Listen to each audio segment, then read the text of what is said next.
అల్లుడు గారు చాలా సీరియస్ గా ఉన్నారు. నేను అబద్ధం చెప్పినందుకు బాగా కోపం వచ్చినట్టుంది. ఆ?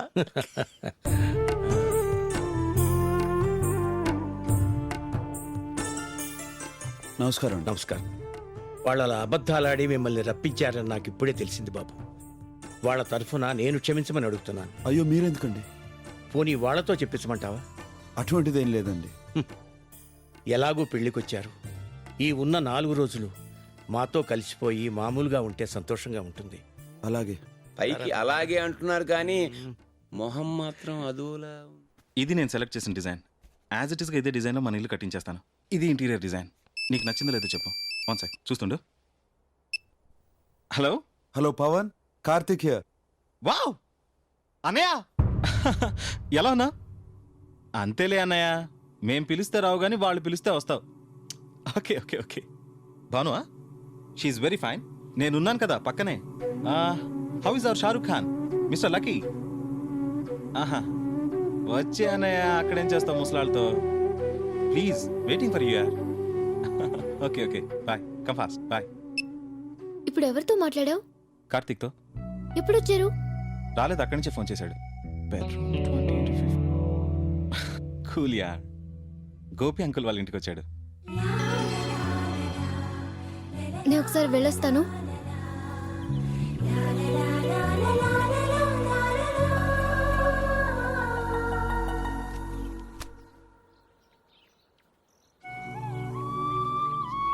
How are you Banu?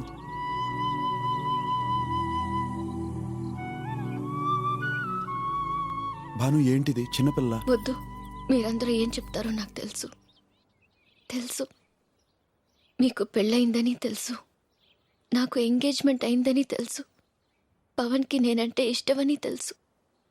ఇవన్నీ తెలిసి కూడా ఏంటిదంతా అంటే దానికి మాత్రం సమాధానం తెలీదు. ప్రేమ అనేది లెక్కలు పత్రాలు చూసుకోకుండా కలిగేదని మీరేగా అన్నారు. నాకు అదే జరుగుంటుంది. కానీ ఒక్కటి మాత్రం తెలుసు, లైఫ్లో నేనంటూ ఎవరినైనా ఇష్టపడింది ప్రేమించింది అంటూ ఉంటే అది మిమ్మల్నే. పవన్ కూడా ఇష్టపడుతుంది, ప్రేమిస్తుంది నిన్నే. నేనంటే మీకు ఇష్టం లేదా? Everybody likes you Bhanu. నువ్వంటే ఇష్టపడిన వాళ్ళు ఎవరు ఉండరు. నా ప్రశ్నకు సమాధానం అది కాదు. మీరు నన్ను ప్రేమిస్తున్నారా లేదా చెప్పండి. ప్రేమించుకోవడానికి 2 వ్యక్తులు చాలు బాను. కానీ పెళ్లి చేసుకోవడానికి 2 కుటుంబాలు కావాలి. ఈ విషయం తెలియక నేను ఒక పొరపాటు చేశాను. ఆ తప్పు సరిదిద్దుకోవడానికి నాకు 5 సంవత్సరాలు పట్టింది. మళ్ళీ నేను ఇంకో తప్పు చేయలేను. Please try to understand. ఈ కుటుంబాన్ని బాధపెట్టే పనేది నేను చేయలేను. Forgive me. అందుకే తను భాను పెళ్లికి రావటానికి కూడా ఇష్టపడలేదు. అన్నీ తెలిసి మనం ఏమీ చేయలేని పరిస్థితిలో ఉన్నాం. అల్లుణ్ణి చూస్తే నాకు చాలా బాధగా ఉంది.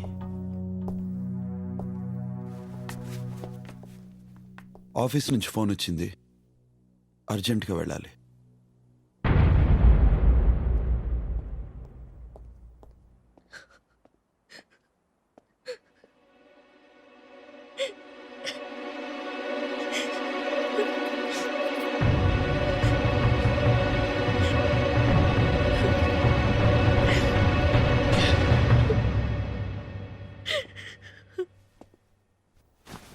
Daddy, I don't want to come. నేను రాను. I don't want to come. నేను రాను. Shut up. Don't talk anymore. Shoes వేసుకో, వెళ్ళు.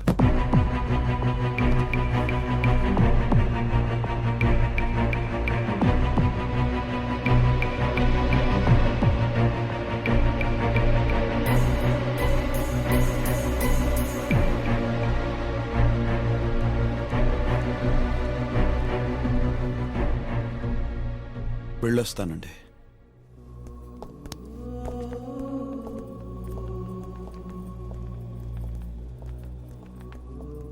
బావా, పవన్ నీతో అర్జెంటుగా మాట్లాడాలంట. వెళ్ళిపోయాను చెప్పు. బావ వెళ్ళిపోయాడు. ఎందుకో తెలీదు, ఇంకెప్పుడు రాడంట.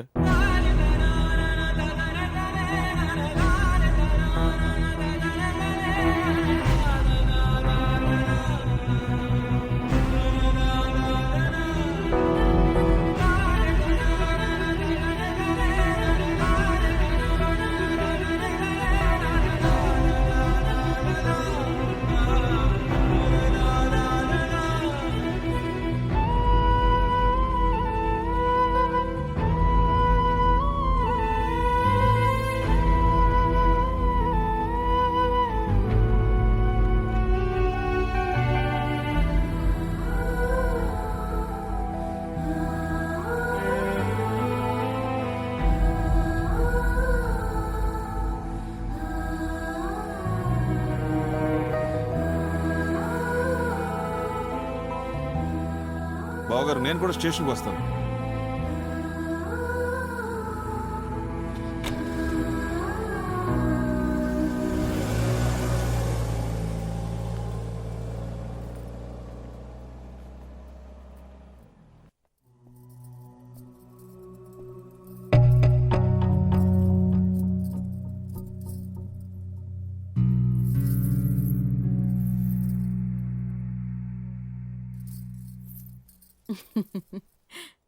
రేయ్, gents are not allowed here. Bhanu, నేనంటే నీకు ఇష్టమేనా? నువ్వు నన్ను ప్రేమిస్తున్నావా లేదా? రేయ్, ఏమైందిరా? నువ్వు నన్ను ప్రేమిస్తున్నావా లేదా?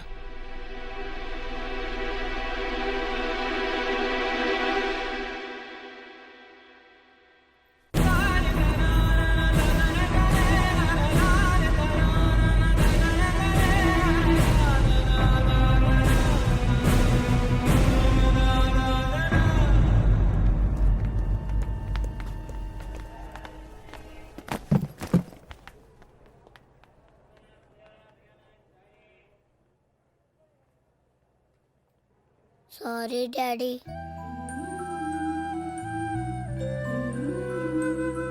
రా. ఐఎమ్ సారీ రా, ఐఎమ్ సారీ. ఇంకెప్పుడు నేను కోపడినే, ఓకే? రా.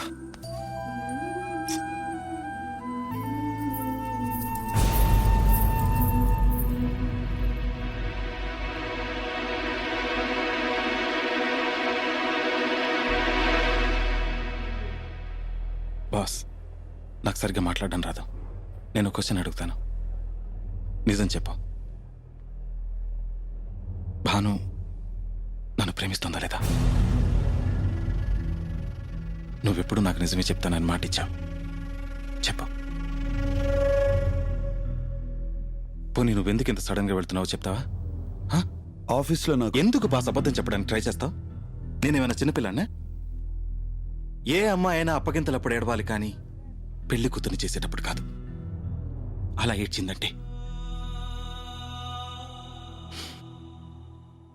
భానుకి ఈ పెళ్లి ఇష్టం లేదు. భాను అంటే నాకు చాలా ఇష్టం కార్తీక్. ఆ ఇష్టం ఎప్పటికీ అలాగే ఉండాలంటే నేను తన్ని పెళ్లి చేసుకోకూడదు. తన మనసులో ఉందనేది మన ఇద్దరికీ తెలుసు. ప్లీజ్ కార్తీక్, భాను నువ్వే చేసుకో. పవన్ నువ్వు ఇప్పుడు నేను పెళ్లి చేసుకున్నాను అనుకో, నాకు కారు ఉంది, మొబైల్ ఉంది, ఇల్లు ఉంది, అలాగే ఒక పెళ్ళాం ఉంటుంది. అంతకంటే పెద్ద తేడా ఏం ఉండదు. నేనేం త్యాగం చేయట్లేదు, త్యాగం చెయ్యట్లేదు. మాటలు రావని చాలా బాగా మాట్లాడావు. 5 ఏళ్ల క్రితం ఒక రాత్రిపూట ఇదే స్టేషన్లో ఒక అమ్మాయి ట్రైన్ ఎక్కి నా కోసం వచ్చేసింది. అప్పటి నుండి ప్రతిరోజు తన వాళ్ళని తలుచుకుంటూ ఏడుస్తూనే ఉంది. కొన్నేళ్ల తర్వాత వాళ్ళని మర్చిపోయింది. వీడు పుట్టాక పూర్తిగా మర్చిపోయింది. తను లేదని నిజం మేము ఇప్పుడిప్పుడే మర్చిపోతున్నాం. అలాగే భాను నన్ను మర్చిపోతుంది. ఎందుకంటే దేవుడు మనిషికిచ్చిన గొప్ప వరం మర్చిపోవడం. ఒకరోజు నేను ఇంటికి వస్తే అందరూ నన్ను ఒక నేరస్తుడిని చూసినట్టు చూశారు, అసహించుకున్నారు. అయినా నాకేం కోపం లేదు, ఎందుకంటే వాళ్ళకి ఆ హక్కు ఉంది.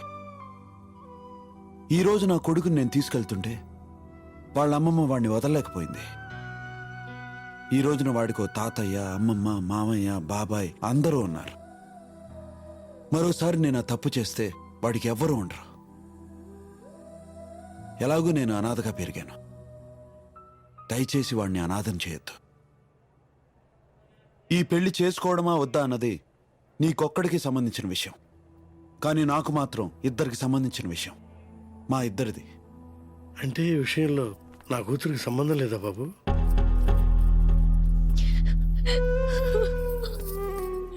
ఏ తండ్రి అయినా తన కూతురికి అందమైన వాడినిచ్చి పెళ్లి చేయాలనుకుంటున్నాడు, ఆస్తి ఉన్న వాడినిచ్చి పెళ్లి చేయాలనుకుంటున్నాడు. తన కూతురికి ఇష్టమైన వాడినిచ్చి పెళ్లి చేయాలని ఆలోచించడం లేదు. అందరిలాగా ఆ విషయం నేను ఆలోచించలేదు. సంస్కారం ఉంది గనక నేనంటే ఇష్టమా కాదా అని పవన్ నా కూతుర్ని అడిగాడు. నిజానికి ఆ ప్రశ్న నా కూతుర్ని నేను అడగాలి. సారీ రా బాను, నేను తప్పు చేశాను. సారీ. నా కూతురు సిగ్గు విడిచి నిన్ను అడగలేకపోవచ్చు, కానీ ఆడపిల్ల తండ్రిగా నేను అడుగుతున్నాను. భానుని చేసుకో బాబు. అవును బాబు, ఇక నుండి వీడు పద్దు కొడుకే కాదు, నా కూతురు కొడుకు కూడా. ఇంకెప్పుడు వీడిని అనాథనొద్దు.